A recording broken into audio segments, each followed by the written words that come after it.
From a pastoral perspective, I would say that this was a ministry that we essentially ignored for many years at our church, not necessarily intentionally.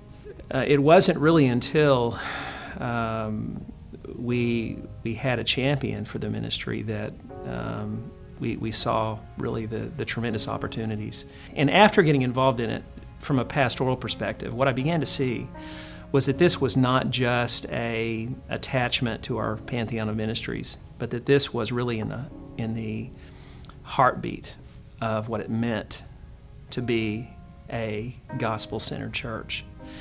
That if we were going to look out into our community and into our world and ask ourselves the question, how is the world broken? And therefore, how do we as Christ followers respond to the need with gospel ministry in a way that seeks to redeem culture the way that Christ would want us to? Then one of the most obvious places that you would look was at the problem of orphan care. It became, why aren't we doing this?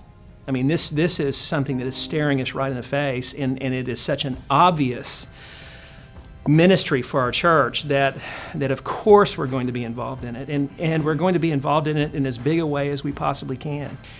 And so when we looked at our own congregation, we could see that there were already people who were engaged, who were involved. They had no thought of their church coming alongside them and helping and being a part of it. And so once we made the big announcement that we were going to get involved in this ministry, then people began to come along and get involved. And so once we began the process, it was like the floodgates opened, and we could see that really this was one of those situations where instead of us making a plan and then asking God to bless it, what we found was that God was already at work in the body, and we just jumped on board with it. And you know, of course, that's a much better way of doing ministry. It's a lot more fun that way, and it is a whole lot more effective.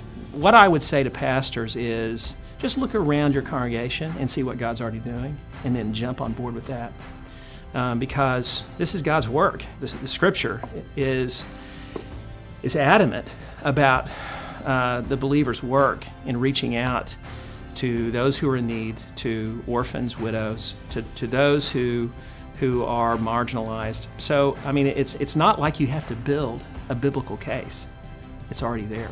But I think that if all of us as pastors would just take the time to really think about, first of all, how obvious the problem is, and then also how obvious the biblical mandate is, on the other hand, and then to see how simple the solution is.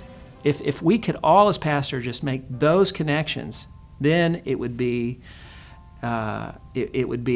something that every single pastor would be involved in. You know, as pastors, we do have a higher degree of accountability, and will have a higher degree of accountability when we stand before the Father someday.